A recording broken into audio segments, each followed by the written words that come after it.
تصريف الأحوال وتخفيف الأثقال والصلاة والسلام على سيد الهادين إلى محاسن الأفعال. أما بعد فأعوذ بالله السميع العليم من الشيطان الرجيم من همزه ونفخه ونفسه. بسم الله الرحمن الرحيم. وما من دابة في الأرض إلا على الله رزقها. آج کا ہمارا سبق 12واں سبق ہے. 12ویں سبق کے احکام اور اس کے مضامین ہیں. شروع والی ہی آیت میں اللہ تعالیٰ فرماتے ہیں وَمَا مِن دَابَّةٍ فِي الْأَرْضِ إِلَّا عَلَى اللَّهِ رِزْقُهَا. بڑی ہی واضح بات کہ زمین میں کوئی بھی جاندار ہے اس کے رزق کی ذمہ داری اللہ کے اوپر ہے. کوئی بھی جاندار ہے، کوئی بھی ہے، وہ انسان ہے، جمادات ہیں، شجرات ہیں، جو بھی ہیں، ان کے رزق کی ذمہ داری اللہ کی ہے. وَيَعْلَمُ مُسْتَقَرَّهَا وَمُسْتَوْدَعَهَا. اللہ تعالیٰ ان کے ٹھہرنے کی جگہ کو جانتا ہے اور کب تک کس نے ٹھہرنا ہے یہ بھی جانتا ہے. اور سوال پیدا یہ ہوتا تھا کہ جب اللہ تعالیٰ کے ذمہ داری ہے تو کوئی لوگ بھوکے کیوں مر جاتے ہیں، کئی جانور بھوکے مر جاتے ہیں. تو اللہ تعالیٰ آگے فرماتے ہیں کہ اللہ کو پتا ہے کب تک اس نے زندہ رہنا ہے، کب تک اس کا ٹھکانہ یہاں ہے. تو جب اس کا ٹھکانہ یہاں سے ختم ہو جاتا ہے، اس کا ٹائم پورا ہو جاتا ہے، تو پھر وہ مر بھی جاتا ہے. کل فی کتاب مبین. ہر چیز واضح کتاب میں لکھی ہوئی ہے، لکھنے کے بغیر کوئی کام نہیں ہے. ہر جو چیز ہے اندازے سے کچھ بھی نہیں ہے. اللہ تعالیٰ نے ہر چیز کا مکمل حساب کتاب رکھا ہے. وَهُوَ الَّذِي خَلَقَ السَّمَاوَاتِ وَالْأَرْضَ. وہی تو ذات ہے جس نے آسمانوں اور زمین کو بنایا ہے 6 دنوں میں. وَكَانَ عَرْشُهُ عَلَى الْمَاءِ. پہلے جو تھا اللہ تعالیٰ نے زمین کو بنایا، عرش جو تھا وہ پانی کے اوپر تھا، پھر اللہ تعالیٰ نے آسمان بنائے. وَلَئِنْ أَخَّرْنَا عَنْهُمُ الْعَذَابَ إِلَىٰ أُمَّةٍ مَّعْدُودَةٍ لَيَقُولُنَّ مَا يَحْبِسُهُ عَلَىٰ يَوْمَ يَأْتِيهِمْ لَيْسَ مَصْرُوفًا. انسان کی نیچر بیان کی جا رہی ہے کہ انسان کسی حال میں بھی ایک تو خوش نہیں ہوتا، دوسرا مطمئن نہیں ہوتا. جس نے اعتراض کرنا ہوتا ہے وہ اعتراض کرتا رہتا ہے، وہ باز نہیں آتا. اللہ تعالیٰ فرماتے ہیں کہ یہ جو لوگ ہیں جب عذاب آتا ہے تو کہتے ہیں عذاب کیوں آ گیا ہے، اور جب نہیں آتا تو کہتے ہیں عذاب کیوں نہیں آ رہا. تو کافر لوگوں کی یہاں بات کی جا رہی ہے. اصل میں بعض لوگوں کی عادت ہوتی ہے کہ انہوں نے صرف بحث کرنی ہے، چاہے بحث ان کے خلاف ہی کیوں نہ جا رہی ہو. تو اب عذاب مانگ رہے ہیں کہ الا یوم یاتیہم لیس مصروفا عنہم، کہ کیوں نہیں آیا عذاب. اللہ تعالیٰ کا اصول ہے کہ اللہ تعالیٰ لیٹ کر دیتے ہیں، اللہ تعالیٰ کی مشیت ہوتی ہے، اللہ تعالیٰ کی جو چاہت ہے تو وہ کہتے ہیں کہ یہ کیوں ہو گیا ہے.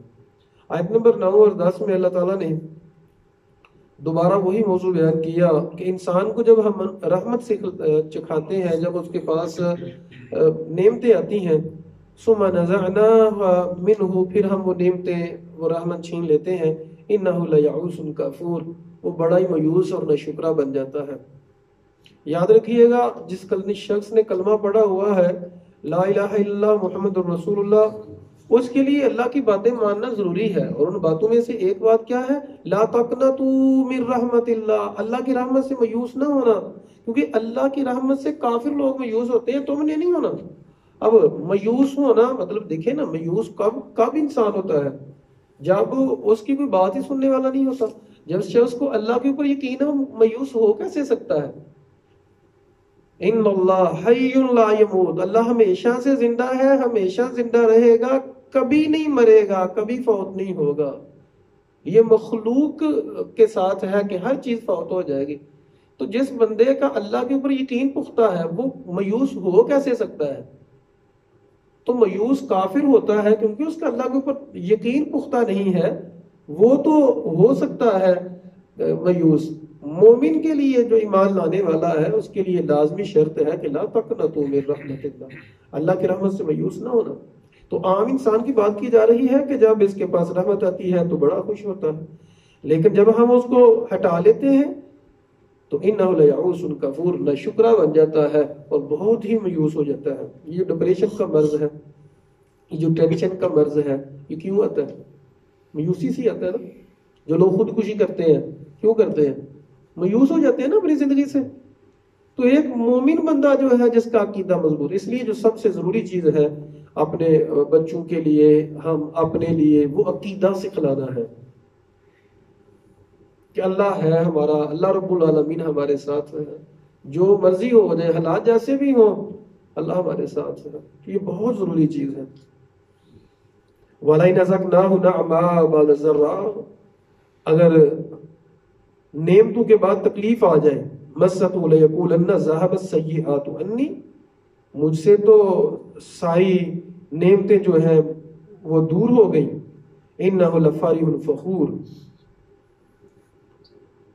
کہ وہ بڑا ہی پھر اترانے والا اور فخر کرنے والا ہوتا ہے. یعنی کہ پہلے کیا تھا کہ جب انسان کو رحمت ملتی ہے تو پھر ہم اس کو دور کر دیتے ہیں. یہاں یہ ہے کہ اگر ہم اس کو نعمت کے بعد تکلیف دیتے ہیں تو پھر وہ اترانے والا اور فخر کرنے والا ہو جاتا ہے. إِلَّا الَّذِينَ صَبَرُوا، اب یہ تو بات تھی عام انسان کی. جہاں بھی اللہ تعالیٰ نے عام انسانوں کی بات کی وہاں زیادہ تر اپنے بندوں کی بھی بات کی. اب اللہ تعالیٰ فرماتے ہیں میرے بندوں کا رویہ کیا ہوتا ہے؟ إِلَّا الَّذِينَ صَبَرُوا، جو صبر والے ہیں اور نیک کام کیا جنہوں نے، أُولَٰئِكَ لَهُم مَغْفِرَةٌ وَأَجْرٌ كَبِيرٌ، ان کے لیے بخشش اور بہت بڑا اجر ہے. جیسے نبی کریم صلی اللہ علیہ وسلم نے فرمایا کہ مومن کا معاملہ بڑا عجیب ہے، اگر اسے خیر پہنچتی ہے تو شکر ادا کرتا ہے، پھر بھی ڈبل اجر. ڈبل اجر کیسے؟ ایک تو آپ کو راحت ملی، نعمت ملی، خوشی ہو رہی ہے نا، خوش ہوں گے تو خوش ہونا بھی صدقہ ہے، خوش ہونا بھی نیکی ہے. دوسرا ساتھ شکر ادا کیا، جب شکر ادا کریں گے تو اس میں بھی نیکی ہے، تو ڈبل اجر. اسی طرح کوئی آزمائش آتی ہے، کوئی پریشانی آتی ہے تو مومن جو ہے وہ کیا کرتا ہے؟ ایک تو پریشانی اس کو آ رہی ہے، پریشانی کی وجہ سے اس کو نیکیاں مل رہی ہیں. دوسرا اس نے صبر کیا، الحمدللہ علی کل حال کما یحب و یرضی، ہر حال میں اللہ کا شکر ہے، جیسا اللہ نے پسند کیا، جیسے اللہ راضی ہے، تو پھر اجر مل گیا. تو نبی کریم صلی اللہ علیہ وسلم نے فرمایا مومن ہر حال میں جو ہے اس کا ڈبل ہی اجر ہوتا ہے. تکلیف آ گئی، خوشی آ گئی، وہ کبھی اتراتا نہیں ہے، تو اس کو دوڑا اجر ہی ملتا ہے. اللہ تعالی ہمیں ایسے مومنین میں سے بنا دے جن کے لیے ہر وقت دوڑا اجر ہوتا ہے، ڈبل اجر ہوتا ہے.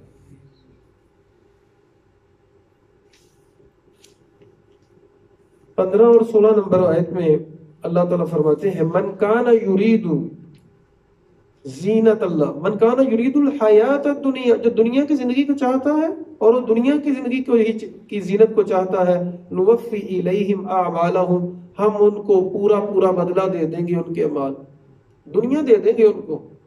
اور لیکن پھر کیا ہوگا؟ وَهُمْ فِيهَا لَا يُبْخَسُونَ، دنیا میں ان کے لیے کمی نہیں کی جائے گی. جیسے سورۃ الکہف کے آخری رکوع میں اللہ فرماتے ہیں قُلْ هَلْ نُنَبِّئُكُم بِالْأَخْسَرِينَ أَعْمَالًا، اے نبی کیا آپ کو بتائیں ہم کہ اخسرین اعمال غارت کن کے کیے جاتے ہیں، اعمال ضائع کن کے کیے جاتے ہیں؟ الذین ضل سعیہم فی الحیات الدنیا، جن کی دنیا میں جن کی کوشش ہے، مرنے تک جن کی کوشش صرف دنیا ہوتی ہے، ان کے سارے اعمال ضائع ہیں. آخرت کے لیے تو کبھی سوچا ہی نہیں تھا، آخرت کے لیے تو کبھی فکر ہی نہیں کی تھی. الذین ضل سعیہم فی الحیات الدنیا وہم یحسبون انہم یحسنون صنعا، اور وہ سمجھتے یہ ہیں کہ ہم بڑا اچھا کام کر رہے ہیں. دوسروں کو بیوقوف کہتے ہیں کہ ہم تو دنیا میں بہت ترقی کر رہے ہیں، ہم تو دنیا کے لیے سوچتے ہیں، ہم تو فیوچر پلاننگ کرتے ہیں. انسان کو اپنا اچھا سوچنا چاہیے لیکن کبھی بھی یہ نہیں بولنا چاہیے کہ اصل فیوچر پلاننگ میرے اللہ نے میری کی ہوئی ہے وہ بہتر ہے. آپ نہیں کریں پلاننگ. جہاں تک انسان کی عقل کام کرتی ہے، جہاں تک انسان اور جہاں انسان کی عقل کام ہی نہیں کر رہے، جہاں انسان کا علم کام ہی نہیں کر رہا، حسبی اللہ لا الہ الا هو علیہ توکلت، پھر اللہ کے اوپر توکل کریں. تو یہاں اللہ تعالیٰ فرماتے ہیں کہ ایسے لوگوں کے لیے جو صرف دنیا کی زندگی کو چاہتے ہیں، اولئک الذین لیس لہم فی الآخرۃ الا النار، ایسے لوگوں کے لیے آخرت میں صرف جہنم ہے اور کچھ بھی نہیں ہے. وَحَبِطَ مَا صَنَعُوا فِيهِ، اور جو انہوں نے دنیا میں کیا ہوگا سب ضائع کر دیا جائے گا. وَبَاطِلُ مَا كَانُوا يَعْمَلُونَ، اور باطل ہوگا جو وہ کرتے تھے. ظاہر بات ہے جس کی آخرت کی فکر ہوگی تو وہ آخرت کے لیے بھی تو کچھ نیکیاں کرے گا نا. تو جس وہ دنیا ہی دنیا چاہتا ہے تو دنیا کے لیے کرے گا. اللہ تعالیٰ نے سورۃ البقرہ میں یہ بڑی اچھی طرح سے وضاحت فرما دی کہ میرے بندے جو ہیں وہ کیا دعا کرتے ہیں ربنا آتنا فی الدنیا حسنہ وفی الآخرۃ حسنۃ وقنا عذاب النار، کہ وہ دعا کرتے ہیں اللہ ہمیں دنیا میں بھی اچھائی عطا فرمانا اور آخرت میں بھی اچھائی عطا فرمانا، اور یہ سب سے بہترین دعا قرار دیا گیا اس کو۔ نبی کریم صلی اللہ علیہ وسلم نے اپنے امت میں سے سب سے قریبی شخص ابو بکر صدیق رضی اللہ تعالیٰ عنہ کو یہ دعا سکھلائی کہ یہ دعا پڑھا کریں، ربنا آتنا فی الدنیا حسنۃ وفی الآخرۃ حسنۃ وقنا عذاب النار، اے اللہ دنیا میں بھی اچھائی عطا فرمانا اور آخرت میں بھی اچھائی عطا فرمانا اور ہمیں نار جہنم کے عذاب سے بچا لینا۔ نوح علیہ السلام کا واقعہ ڈیٹیل سے بیان کیا، 25 سے لے کے 49 نمبر آیت تک نوح علیہ السلام کا واقعہ بیان کیا گیا کہ نوح علیہ السلام وَلَقَدْ أَرْسَلْنَا نُوحًا إِلَىٰ قَوْمِهِ إِنِّي لَكُمْ نَذِيرٌ مُبِينٌ، ہم نے وحی کی اور انہوں نے 950 سال تبلیغ کی تو صرف چند لوگ مسلمان ہوئے اور اپنا بیٹا بھی مسلمان نہیں ہوا۔ دیکھیں نبی ہے، اپنا بیٹا مسلمان نہیں ہوا۔ بعض دفعہ ہم لوگ غلطی یہ کرتے ہیں کہ بڑا نیک انسان ہوتا ہے اس کی اولاد نیک نہیں، تو ہم کیا سمجھتے ہیں کہ یہ باپ کی ناکامی ہے۔ باپ کی ناکامی کیسے ہے بھائی؟ نوح علیہ السلام کا بیٹا جو تھا وہ کافر تھا، بڑی کوشش کی نہیں وہ مانا۔ اسی طرح لوط علیہ السلام کی بیوی وہ کافروں میں سے تھی، اس نے پلاننگ کی تھی نبی کے خلاف کافروں کے ساتھ مل کے۔ تو جتنا مرضی کو قریبی رشتہ دار ہو، انسان کے بس میں جتنی محنت ہے اتنی اسے کرنی چاہیے، حد الوسع کوشش کرے کہ میں اپنے بچوں کی تربیت کروں، اپنی تربیت کروں، اپنے سے ریلیٹڈ لوگوں کی تربیت کروں۔ اگر فیل ہو گیا ہے خود نیکیاں کرے، پھر اب یہ نہیں ہے کہ ان کی وجہ سے خود بھی برا ہو گیا، پھر جو ہے وہ فارمولا چلے گا کہ لہا ما کسبت وعلیہا ما اکتسبت، ان کے لیے ان کے اعمال، ہمارے لیے ہمارے اعمال۔ یقین کیجیے قرآن مجید بڑا ہی سچا ہے۔ کیا یوم یفر المرء من اخیہ وامہ وابیہ، قیامت والے دن باپ بیٹے سے بھاگے گا، بیٹا باپ سے بھاگے گا، بیوی سے بھاگے گا، کوئی انسان چاہے جتنا مرضی قریبی ہے، جب حساب کتاب ہو رہا ہوگا کسی کے پاس کوئی نہیں جائے گا۔ یہ اللہ کا قرآن بڑا ہی سچا ہے۔ حساب کتاب جب ہو رہا ہوگا کوئی کسی کے کچھ کام نہیں آئے گا۔ تو اللہ تعالیٰ کا اصول یہ ہے کہ اپنی فکر، قوا انفسکم، اپنے آپ کو جہنم کی آگ سے بچاؤ، واہلیکم نارا، پھر ہے اپنے گھر والوں کو۔ اور بچوں کی تربیت کا بھی ویسے تو مرتے دم تک کرنی ہے، لیکن جو ایک تربیتی سیشن ہے وہ 14 سال ہی ایج ہے، 14 سال تک، بعد میں چلتی رہتی ہیں چیزیں، لیکن 14 سال تک جو آپ پکا دیتے ہیں، جو چلا دیتے ہیں وہ چل جاتا ہے۔ 7 سال کا ہے تو نماز کا حکم دیں، 10 سال کا ہو کے نہیں پڑھتا پھینٹی لگائیں، 4 سال تک اگر مسلسل کسی کو سزا مل رہی ہے تو وہ صحیح نہیں ہوگا۔ اس لیے نا تو ہم نے تو اپنا سسٹم سیٹ ہی نہیں کیا نبی کریم صلی اللہ علیہ وسلم کی شریعت کے مطابق۔ تھوڑی تھوڑی سزا جس کو ملتی رہے نہ پڑھنے کی وجہ سے نماز، تو اللہ تعالیٰ کا نظام ہے وہ 4 سال میں انشاءاللہ 3-4 سال میں سیٹ ہو جائے گا۔ پھر اس کے بعد بالغ ہونے کے بعد بھی اگر نہیں پڑھتا، نہیں دین کی طرف آتا، تو پھر اس کے ساتھ معاملہ ہے، ہمارا ہمارے ساتھ معاملہ ہے۔ تو یہی ہمیں شریعت سکھلاتی ہے۔ نوح علیہ السلام کی قوم جو تھی بڑا انہوں نے مذاق اڑایا، تو نوح علیہ السلام کو اللہ تعالیٰ نے کہا کہ آپ کشتی بنائیں۔ اب وہاں کوئی سمندر نہیں تھا، کوئی دریا نہیں تھا، تو ان لوگوں نے بڑا ہی مذاق اڑایا کہ یہ کشتی بن رہی ہے۔ اللہ تعالیٰ نے نشانی بتلا دی کہ عذاب آنے والا ہے، جب آپ کشتی بنا لیں گے تو تنور جو ہے، تندور آپ کا، وہاں سے پانی جو ہے وہ ابلے گا، تو پھر آپ نے ہر چیز کو اس میں کشتی میں داخل کر دینا ہے، اور جانداروں میں سے ہر ایک چیز کا ایک ایک جوڑا۔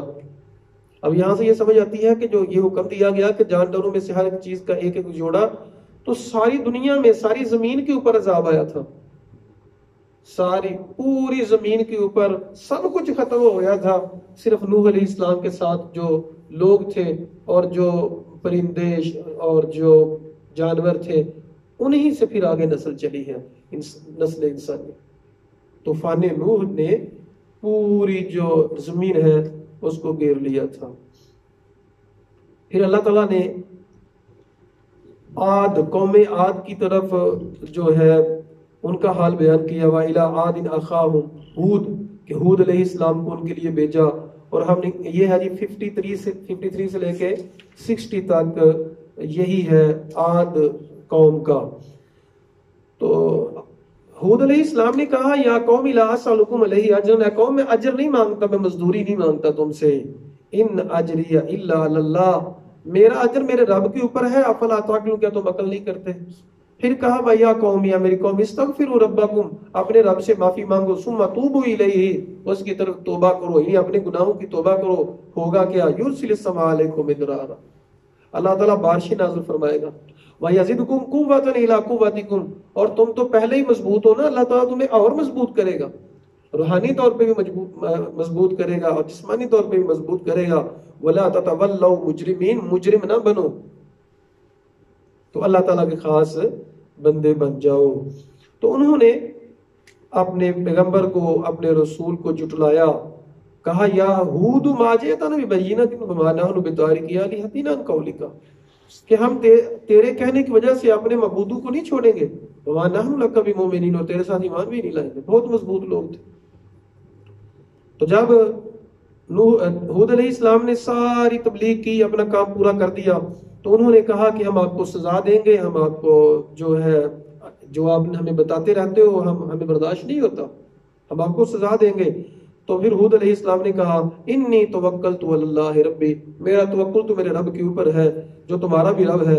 ما من دابۃ الا هو آخذ بناصیتها، جو بھی جاندار ہے اس کی ذمہ داری اللہ کے پاس ہے. ان ربی علی صراط مستقیم، کم از کم مجھے تو یہ حکم تھا کہ میں سمجھاؤں اور اپنے آپ کو صحیح رکھوں. نبی بھی یہ کہہ رہے ہیں کہ آپ کو سمجھانا میری ذمہ داری ہے، جب آپ نہیں سمجھے تو میرے لیے کیا ضروری ہے کہ اعلیٰ صراط مستقیم، میں صراط مستقیم پہ رہوں. فَإِن تَوَلَّوْا، اور تم پھر گئے ہو، فَقَدْ أَبْلَغْتُكُم مَا أُرْسِلْتُ بِهِ إِلَيْكُمْ، میں پہنچا چکا ہوں تمہارے تک جو میری ذمہ داری تھی، میں تمہیں دے چکا ہوں. تمہارا یہ سازش کرنا، سرکشیاں کرنا میرا کچھ بھی نہیں بگاڑ سکے گا. تو جب عذاب آیا تو ہود علیہ السلام کو بتایا گیا والذین آمنوا معه برحمت منا، ہم نے ان کو نجات دی اور ایمان والوں کو، اور دوسروں کو غرق کر دیا. تیز آندھی آئی جو مسلسل 7 دن چلتی رہی اور ان کو عذاب سے دوچار کر دیا گیا. صالح علیہ السلام سمود قوم تھی. صالح علیہ السلام سے انہوں نے ڈیمانڈ کی اگر آپ نبی ہیں تو ہماری آنکھوں کے سامنے اونٹنی پتھر سے نکلے، ہماری آنکھوں کے سامنے پتھر سے اونٹنی نکلے اور پھر وہ دودھ دے تو ہم مان جائیں گے.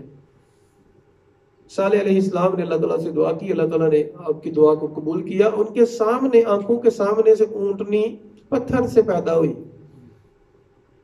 تو اور اس کا دودھ اتنا زیادہ دیتی تھی کہ وہ پوری بستی کو کافی ہو جاتا تھا، بڑی تھی.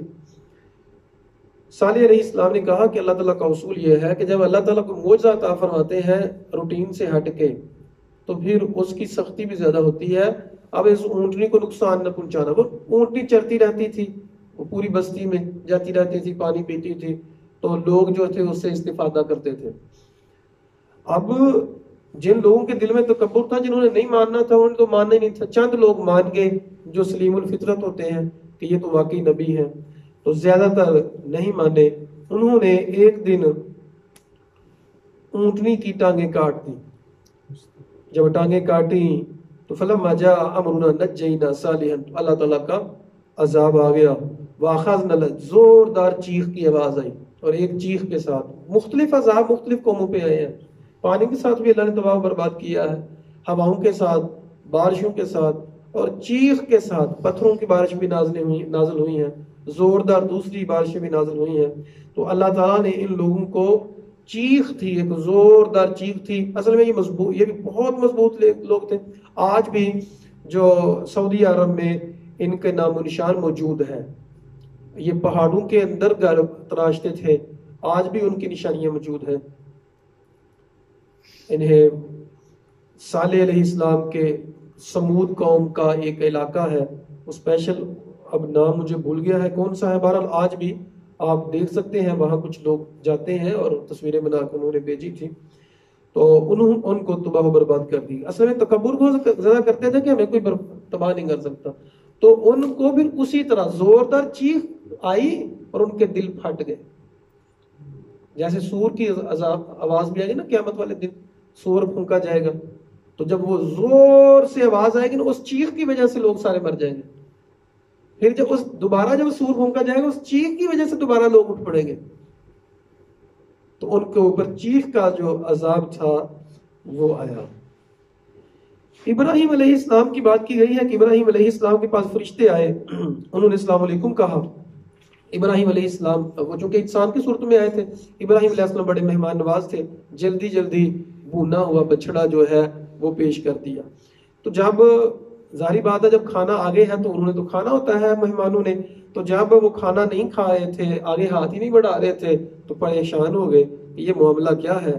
تو انہوں نے کہا لا تخف انا ارسلنا الی قوم لوط، اے ابراہیم ڈریے مت، ہم لوط علیہ السلام کی قوم کو عذاب دینے کے لیے بھیجے گئے ہیں، ہم فرشتے ہیں. وامرأتہ قائمۃ فضحکت، اور ابراہیم علیہ السلام کی اولاد نہیں تھی، تو ابراہیم علیہ السلام کو اللہ تعالیٰ نے اولاد عطا فرمائی. آپ کی بیوی جو تھی پیچھے کھڑی وہ مسکرائی. فبشرناہ باسحاق، ہم نے ان کو اسحاق کی خوشخبری دی. پہلے اسماعیل علیہ السلام تھے، آپ کو پتا ہے کہ اسماعیل علیہ السلام جب تھے تو اللہ تعالیٰ کے حکم سے ان کو مکہ چھوڑ آئے، اب دوبارہ پیچھے واپس آ گئے اپنی جگہ پہ. تو جو سارہ علیہ السلام تھی ان کی اولاد نہیں تھی، تو اللہ تعالیٰ نے ان کو اسحاق بیٹے کی خوشخبری دی. ومن وراء اسحاق یعقوب، اور پھر اسحاق کے بعد یعقوب بھی ہوگا، یعنی ان کی آگے نسل چلے گی. قالت یا ویلتا، ہائے آپ مطلب کیا کہہ رہے ہیں، اعالد وانا عجوز، کیا میں جنم دوں گی وانا عجوز، میں تو بوڑھی ہوں، وہذا بعلی شیخا، اور میرا خامن تو بہت ہی بوڑھا ہے، ان ھذا لشیء عجیب، یہ بڑی عجیب چیز ہے. فرشتوں نے کہا قالوا اتعجبین من امر اللہ، کیا تم اللہ کے معاملے پہ تعجب کر رہی ہے؟ ٹھیک ہے یہ دنیا کا معاملہ بڑا عجیب ہے، انسان ایسے ہو نہیں سکتا، لیکن اللہ کے لیے تو کوئی چیز ناممکن نہیں ہے. رحمت اللہ، اللہ کی رحمت اور اس کی برکتیں ہیں تم پر، اہل البیتی، اے اہل بیت، انہ حمید مجید، وہ قابل تعریف اور بزرگی والا ہے.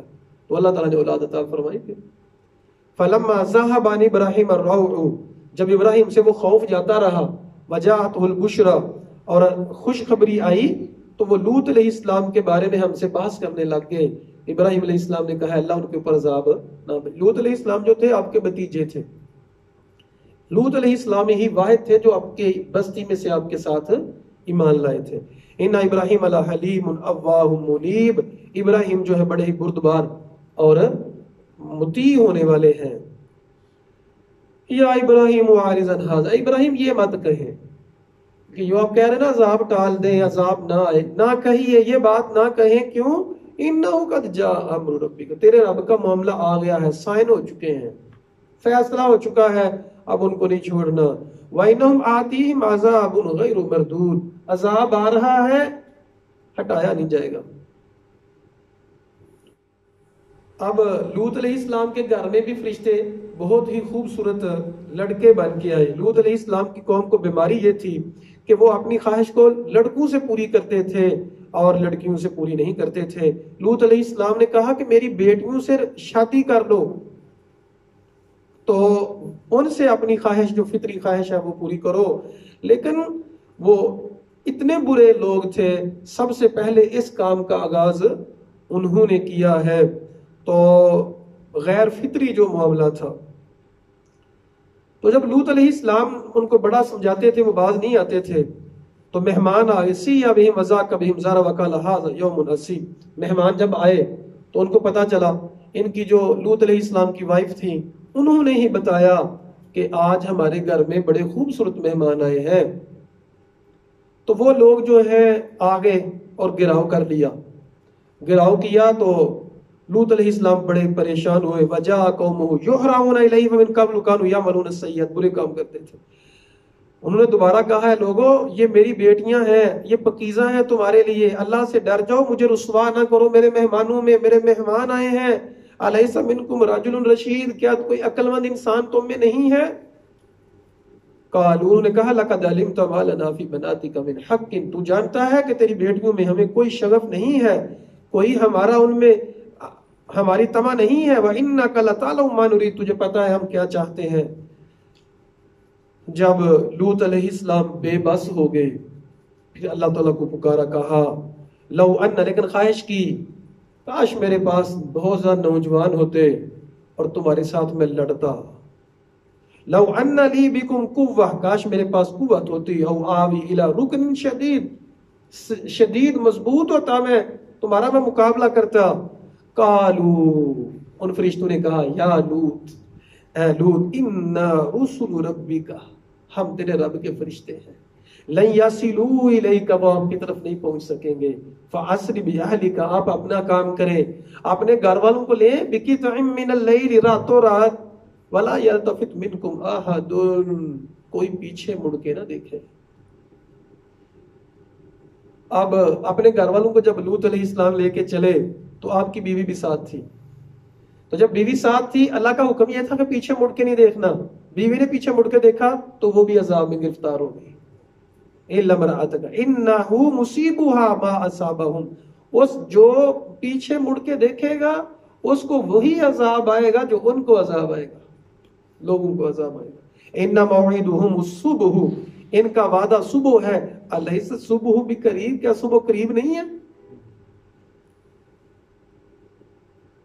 ایک بات کو ہم نے سمجھنا ہے کہ انسان چیز کیا ہے.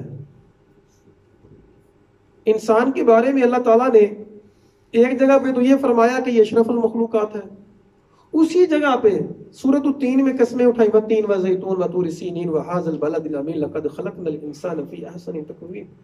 ہم نے انسان کو بڑا ہی خوبصورت پیدا کیا ہے اور اشرف المخلوقات بنایا ہے.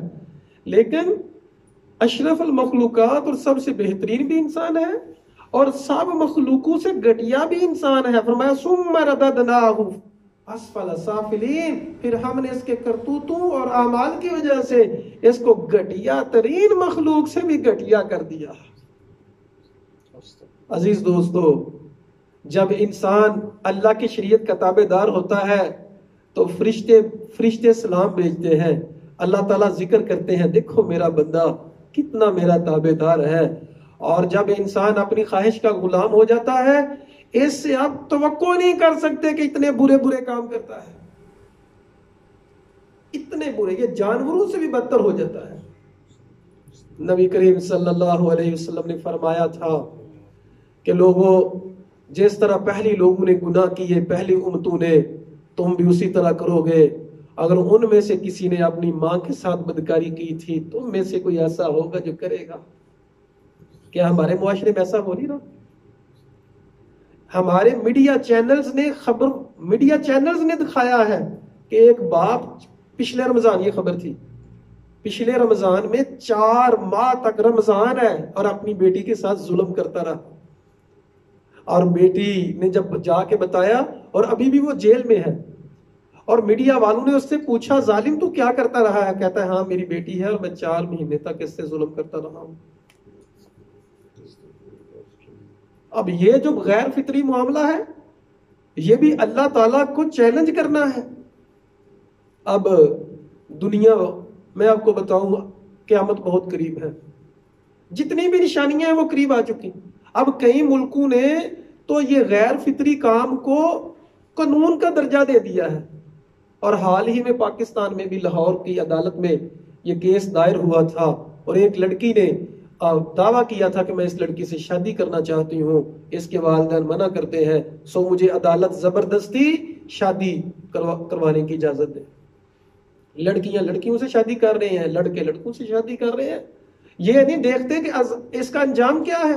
کئی ملکوں کو یہ جو ہے وہ قانونی حیثیت حاصل ہو گئی ہے. ہمیں بہت اللہ سے ڈرنا چاہیے. اللہ کا عذاب بڑا قریب ہے, قیامت بڑی قریب ہے, قیامت کے معاملات بڑے قریب ہیں. سو اللہ کا واسطہ اپنے آپ کو اللہ کے قریب رکھیں, شریعت کے قریب رکھیں, مسجد سے پیار کریں, دین سے پیار کریں, کسی بھی قیمت پہ نہ اپنے آپ کو دین سے دور کریں, نہ اپنی اولاد کو دین سے دور ہونے دیں. یہ بڑی ہی رحمت ہے مسجدیں, یہ قرآن بہت بڑی رحمت ہے, نماز پڑھنا بہت بڑی رحمت ہے, اس سے کبھی بھی دور نہ ہوئیے گا, ورنہ انسان درندوں سے زیادہ بدتر ہو جاتا ہے، جانوروں سے زیادہ بدتر ہو جاتا ہے۔ یہ میں لفظ تو میرے ہیں لیکن ترجمانی میں قرآن و حدیث کی کر رہا ہوں۔ قرآن میں 4-5 سے زیادہ جگہ پہ اللہ تعالیٰ فرماتے ہیں ایسے لوگ جو عمل نہیں کرتے وہ جانوروں کی طرح ہیں، پھر فرمایا وہ جانوروں سے بھی بدتر ہے۔ فَلَمَّا جَاءَ أَمْرُنَا، جب ہمارا حکم آیا، جَعَلْنَا عَالِيَهَا سَافِلَهَا، اوپر والے حصے کو ہم نے نیچے کر دیا۔ فرشتوں نے پوری بستی کو اٹھایا، آسمان تک لے گئے، آسمان سے اوپر سے نیچے گرا دیا۔ جو ڈیڈ سی ہے، یہ محققین بیان کرتے ہیں اسی وقت کا بنا ہوا ہے۔ وہ زہریلا پانی اتنا زہریلا ہے کہ وہاں کوئی ڈوبتا بھی نہیں ہے، اور اب بھی کوئی پی لیتا ہے تو اس کو بہت خطرناک بیماریاں لگ جاتی ہیں۔ وہ بستی ہے لوط علیہ السلام کی۔ فرشتے اوپر لے گئے آسمان تک، نیچے پھینک دیا، اور وہ اتنا بڑا گڑھا بن گیا کہ اس کو جو ہے وہ آج ڈیڈ سی کا نام دیا جاتا ہے۔ اور وہ جو علاقہ ہے تو وہ بالکل اللہ تعالیٰ نے صفحہ ہستی سے ان کو مٹا دیا۔ وَأَمْطَرْنَا عَلَيْهِمْ حِجَارَةً مِّن سِجِّيلٍ، اور یہ نہیں کہ اوپر سے گرا دیا، پھر ہم نے جب نیچے گرایا پھر ہم نے پتھروں کی بارش نازل کی ان کے اوپر، جو نشان زدہ تھے، مُصَوَّمَةً عِندَ رَبِّكَ، پتھر تیرے رب کے پاس سے آئے تھے۔ وَمَا هِيَ مِنَ الظَّالِمِينَ بِبَعِيدٍ، تو یہ تو ان کی بات کی جا رہی ہے۔ اب اللہ تعالیٰ فرماتے ہیں جو بھی ظالم ہے تیرے رب کا عذاب ظالموں سے دور نہیں ہے، آنے والا ہے۔ ہر ظالم کو عذاب اللہ کا ضرور آئے گا۔ وَإِلَىٰ مَدْيَنَ أَخَاهُمْ شُعَيْبًا، مدین میں شعیب علیہ السلام کی طرف ہم نے وحی کی۔ اب ان کی قوم جو تھی ناب تول میں کمی کرتی تھی، پورا سودا نہیں دیتی تھی، پیسے پورے لیتے تھے، چیز پوری نہیں دیتے تھے۔ یہ مین گناہ تھا، ویسے شرک بھی کرتے تھے لیکن مین ان کی کا جو گناہ تھا وہ یہ تھا۔ کہا انہوں نے وَيَا قَوْمِ أَوْفُوا الْمِكْيَالَ وَالْمِيزَانَ، ماپ اور میزان کو پورا کرو۔ وَلَا تَبْخَسُوا النَّاسَ أَشْيَاءَهُمْ، لوگوں کی چیزیں نہ کم کرو۔ وَلَا تَعْثُوا فِي الْأَرْضِ مُفْسِدِينَ، زمین میں فساد نہ کرو۔ انہوں نے کہا یا شعیب، اے شعیب، الصَّلَاةُ تَأْمُرُكَ أَن نَتْرُكَ مَا يَعْبُدُ آبَاؤُنَا، کیا تیری نماز ہمیں ایسا حکم دیتی ہے کہ ہم وہ چھوڑ دیں کہ ہمارے باؤ اجداد نے کیا ہے، یا اپنے مالوں میں جو مرضی کریں۔ اب جب منع کیا جاتا ہے نا لوگوں کو یہ حرام کا کام ہے نہ کریں، تو کہتے ہیں ہمارا مال ہے، ہم مرضی کریں، جو مرضی کریں۔ تو ٹھیک ہے بھائی، مرضی کر لو، پھر آپ اللہ کے بندے تو نہ ہوئے، آپ تو مرضی کے بندے ہوئے، آپ مرضی کرو۔ یاد رکھیے گا بندوں کی 4 قسمیں ہیں۔ ایک ہوتا ہے اللہ کا بندہ، وہی مطلوب ہے رمضان کا، قرآن کا، ہمیں اللہ کا بندہ بننا ہے۔ اللہ کا بندہ وہ ہوتا ہے جس کی اپنی مرضی نہیں ہوتی، اور ایک مرضی کا بندہ ہوتا ہے، کہتے ہیں میں مرضی کا بندہ ہوں، وہ خواہش کا بندہ۔ ایک شیطان کا بندہ ہوتا ہے اور ایک لوگوں کا بندہ ہوتا ہے۔ یہ مختلف بندوں کی اقسام ہیں، ہمیں صرف اور صرف اللہ کا بندہ بننا ہے۔ جب انہوں نے نہیں مانی بات تو بارش آئی، بادل بنے تو بڑے خوش ہوئے کہ بارش آنے والی ہے، جیسے ہم بھی خوش ہوتے ہیں جب موسم بادل اس طرح کا بنا ہو تو ہم خوش ہوتے ہیں کہ موسم ٹھنڈا ہے۔ لیکن نبی کریم صلی اللہ علیہ وسلم کبھی خوش نہیں ہوتے تھے۔ آپ صلی اللہ علیہ وسلم جب موسم اس طرح کا ہوتا تھا، کبھی اندر جا رہے ہیں کبھی باہر جا رہے ہیں، کبھی اندر جا رہے ہیں کبھی باہر، کہتے تھے کہ اکثر یہ جو بارشیں ہیں ان کی وجہ سے اللہ تعالیٰ نے پہلی قوموں کو تباہ و برباد کیا ہے، مجھے ڈر لگتا ہے کہیں یہ عذاب نہ ہو اللہ کا۔ حالانکہ آپ کو یقین دہانی کروائی گئی تھی کہ جب تک آپ ان میں موجود ہیں عذاب نہیں آئے گا، لیکن آپ کا ڈر اتنا زیادہ تھا اللہ تعالیٰ کا، ہمیں سکھایا ہی یہ گیا ہے، تو ان لوگوں کے اوپر جو ہے وہ عذاب آیا۔ اللہ تعالیٰ نے مختلف قوموں کا ذکر کیا ہے، فرمایا وَمَا ظَلَمْنَاهُمْ، ہم نے کسی پہ ظلم نہیں کیا، وَلَٰكِنْ ظَلَمُوا أَنفُسَهُمْ، انہوں نے اپنے اوپر خود ظلم کیا تھا۔ اللہ تعالیٰ نے 2 طرح کے لوگوں کی بات کی ہے، یوم لا یأتی تکلم الناس الا بإذنہ، قیامت والے دن 2 طرح کے لوگ ہوں گے، ایک شقی ہوں گے، ایک سعید ہوں گے۔ جو شقی ہوں گے، بدبخت ہوں گے، ان کو جہنم میں پھینکا جائے گا، وخالدین فیہا، اس میں ہمیشہ ہمیشہ رہیں گے، واما الذین سعدوا، جو سعید اور خوش بخت ہوں گے، ففی الجنۃ خالدین فیہا، ہم ان کو جنت میں رہیں گے ہمیشہ ہمیشہ۔ اللہ تعالیٰ ہمیں سعداء میں سے کر دے اور سعید بنا دے۔ سعید کہتے ہیں خوش بخت کو۔ سورۃ یوسف شروع ہو گئی ہے جی آگے۔ یوسف علیہ السلام کا واقعہ ہے، بڑی ڈیٹیل سے، بڑی تفصیل سے پوری سورت ہے۔ اللہ تعالیٰ فرماتے ہیں تلک آیات الکتاب المبین، یہ واضح کتاب کی آیات ہے، ہم نے اس کو قرآن کو نازل کیا ہے عربی میں تاکہ تم سمجھو، اور ہم بہت ہی اچھا قصہ، اس سورہ یوسف جو ہے اور یوسف علیہ السلام کا قصہ، اس کو احسن القصص کہا گیا ہے کہ یہ احسن القصص ہے۔ یوسف علیہ السلام کو پوری دنیا کا آدھا حسن دیا گیا تھا۔ اذ قال یوسف علیہ السلام کو خواب آئی کہ کہتے ہیں کہ میں نے 11 ستاروں کو اور سورج اور چاند کو سجدہ کرتے ہوئے دیکھا ہے۔ یعقوب علیہ السلام نے کہا بیٹا یہ خواب اپنے بھائیوں کو نہ بتانا، کیونکہ شیطان تو ہے ہی دشمن، تو شیطان کا کام عداوت ڈالنا، شیطان کا کام جو ہے وہ دشمنیاں ڈالنا ہے بھائیوں کے درمیان، تو وہ حسد کی آگ میں جلیں گے۔ لیکن ان کو پتہ کسی طرح چل گیا تھا، تو انہوں نے کہا کہ اللہ ہمارا باپ جو ہے وہ یوسف علیہ السلام سے زیادہ پیار کرتا ہے، تو اس کو کیوں نہ کنویں میں پھینک دیا جائے۔ یہاں ہمیں ایک بات سمجھنی ہے کہ اپنی اولاد سے پیار کرتے ہوئے کبھی بھی ایک بچے سے بہت زیادہ پیار نہ کریں، دوسروں کو بھی پیار لازمی کریں۔ بچے بڑا فیل کرتے ہیں، بڑا محسوس کرتے ہیں، اور بلکہ شریعت نے اس کو ظلم قرار دیا ہے، کسی ایک کو گفٹ عطا کرتے ہیں تو دوسروں کو نہیں کرتے۔ تو اپنی اولاد میں برابری رکھنا یہ والدین کی بہت بڑی ذمہ داری ہے۔ جب ایک سے پیار کرتے ہیں دوسروں سے بھی کریں، دوسروں کو محسوس نہ ہونے دیں۔ تو بہرحال یعقوب علیہ السلام تو کرتے تھے دوسروں سے بھی، لیکن انہوں نے بدبختی کی۔ اقتلوا یوسف علیہ السلام کو قتل کر دو، یا پھر کسی ایسی زمین میں پھینک دو کہ تیرے آپ کے باپ سے دور ہو جائے۔ کہ ایک کہنے والے نے، اب جو سب سے بہتر تھا ان میں سے، اس نے یہ مشورہ دیا قتل نہ کرو اور کسی کنویں میں پھینک دو، کوئی نہ کوئی قافلہ آئے گا وہ آ کے لے جائے گا۔ یوسف علیہ السلام کے اوپر انہوں نے بڑا ظلم کیا اور کنویں میں پھینک دیا۔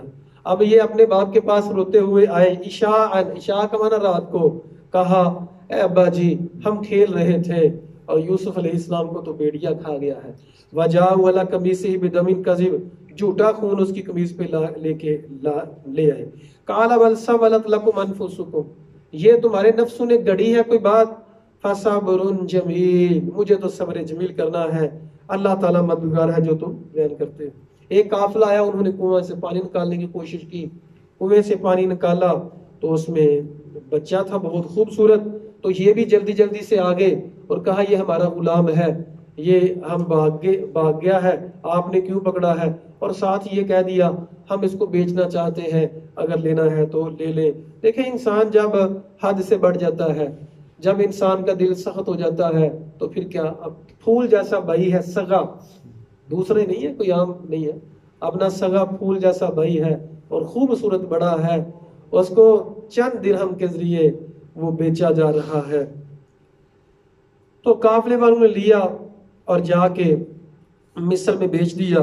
مصر میں جنہوں نے خریدا تھا اس نے اپنی بیوی سے کہا اکریمی مثواہ، یہ بڑی کو قابل احترام شخصیت لگتا ہے بچہ، اس کی عزت کرنا، ہو سکتا ہے کل کو ہم اس کو اولاد بنا لیں یا یہ ہمیں فائدہ عطا فرمائے۔ دیکھیں انسان ایک جگہ سے جو ہے نکلتا ہے دوسری جگہ پہ، وہ مصیبتیں اور پریشانیاں اس کا انتظار کر رہی ہوتی ہیں، اور اکثر ایسا ہوتا ہے کہ وہ مصیبتیں اور پریشانیاں، اگر ایمان والا ہے انسان، وہ پریشانیاں اور مصیبتیں اس کو نکھارنے کے لیے ہوتی ہیں، اس کو بہتر کرنے کے لیے ہوتی ہیں۔ تو یوسف علیہ السلام بکے، مار کھائی بھائیوں سے، کنویں میں رہے، پھر قافلے والوں غلام بنے، بکے، بولی لگی، اور جس عورت کے گھر تھے اس نے پھر ظلم کیا۔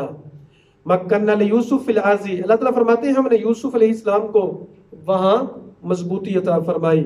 واللہ غالب علی امرہ، اللہ اپنے معاملے میں غالب ہے، لیکن اکثر لوگوں کو اس بات کا نہیں پتا، ہونا وہی ہے جو منظور خدا ہونا ہے، جو اللہ کو منظور ہے وہی ہونا، جتنا مرضی پلاننگز کر لے، اکثر لوگوں کو نہیں پتا لیکن وہی ہونا ہے۔ جب جوانی کو پہنچے ہم نے ان کو حکم اور علم عطا کیا۔ وراودته التي هو في بيتها نفسه، جو عورت تھی اس وزیر کی، مفسرین بیان کرتے ہیں کہ اس کا نام زلیخا تھا، بہرحال صحیح حدیث میں اس کا نام ذکر نہیں ہے، لیکن مفسرین کہتے ہیں کہ اس سے مراد وہ زلیخا تھی۔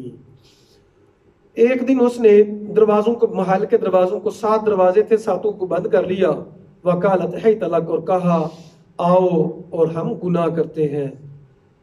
یوسف علیہ السلام نے کہا معاذ اللہ، اللہ کی پناہ، انہو ربی احسن مسوایا، میرے رب نے مجھے خوبصورت بنایا ہے، میں کیوں خیانت کروں؟ انہو لا یفلح الظالمون، اللہ ظالم قوم کو ہدایت نہیں دیتا، وہ کامیاب نہیں ہوتے، تو میں ظلم کیوں کروں؟ اب یہاں آپ نے غور کرنا ہے اس آیت کے اوپر۔ گناہوں سے بچنا چاہتے ہیں ہم انشاءاللہ، یقیناً بچنا چاہتے ہیں، ہر مومن بچنا چاہتا ہے، تو جو گناہوں سے بچنا چاہتے ہیں وہ اس آیت پہ بہت غور کریں۔ وَلَقَدْ هَمَّتْ بِهِ، اس عورت نے یوسف علیہ السلام کا قصد کیا، وَهَمَّ بِهَا لَوْلَا أَنْ رَأَىٰ بُرْهَانَ رَبِّهِ، اور یوسف علیہ السلام بھی ارادہ کر لیتے، یوسف علیہ السلام بھی ارادہ کر لیتے، یہ چھوٹا معاملہ تھوڑا ہے۔ دیکھیں آپ غلام ہیں اور عورت بھی خوبصورت ہے اور آپ ہیں بھی جوان، عام لوگوں کا یہی اصول ہے، اور مصر کا یہ اصول تھا کہ غلام نے بات ماننی ہوتی ہے چاہے جو مرضی بات ہو۔ تو اللہ تعالیٰ فرماتے ہیں کہ اگر یوسف علیہ السلام اللہ کی نشانی نہ دیکھتے تو وہ بھی گناہ میں ملوث ہو جاتے۔ اب یوسف علیہ السلام جیسا پاکیزہ شخص، اللہ تعالیٰ نے ان کے بارے میں تبصرہ فرمایا، اگر اللہ کی نشانی نہ دیکھتے وہ بھی ملوث ہو جاتے۔ ہم کس بات کی بولی، ہم کیا سمجھتے ہیں ہم بڑے نیک ہیں، ہم گناہ سے بچ جائیں گے؟ یاد رکھیے گناہ سے وہی بچے گا جس کو میرا رب بچائے گا، جس کو اللہ سبحانہ وتعالی بچائے گا۔ یہ گھر سے باہر نکلنے کی دعا کیا ہے؟ لا حول ولا قوت الا باللہ۔ کیا ہے ترجمہ اس کا؟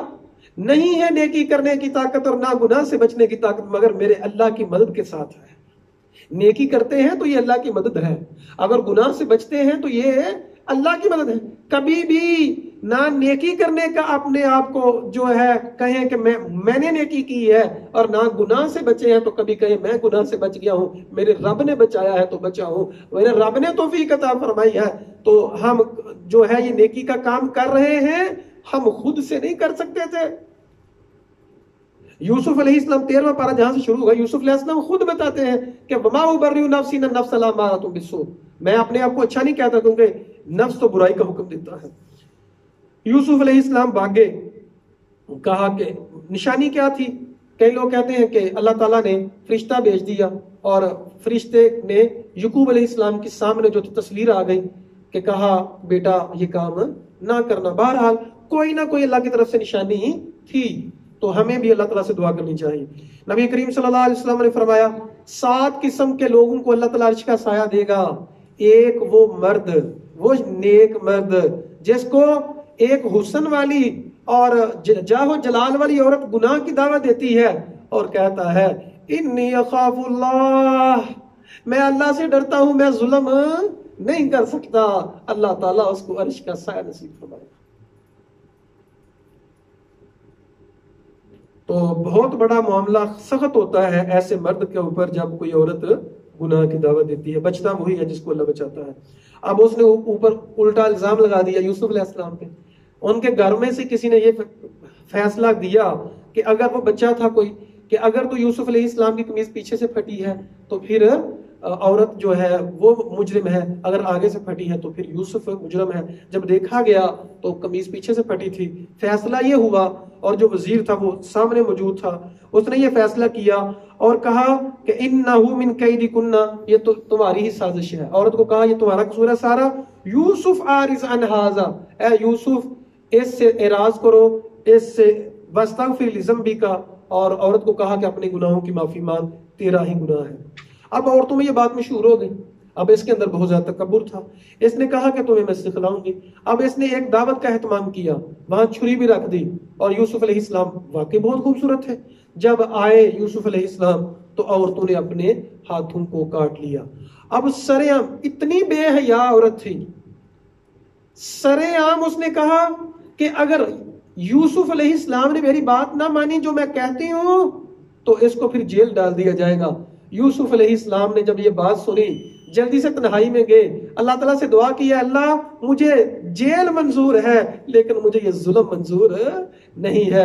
پھر اللہ تعالیٰ نے کرم ایسا کیا کہ جیل میں یوسف علیہ السلام کو ڈال دیا گیا۔ اب وہ بے حیا معاشرہ تھا کہ اتنی بے حیا، دیکھیں سر عام ایک تو عورتوں کو اکٹھا کیا، اور عورتوں نے ایک تو ہاتھوں کو کاٹا اور کہا کہ تو زلیخا صحیح کہتی ہے، اور پھر ان سر عام ان عورتوں کو کہا کہ جو میں اس کو حکم دیتی ہوں اگر اس نے نہ کیا اگر اس نے گناہ نہ کیا تو پھر اس کو جیل بھگتنی ہوگی.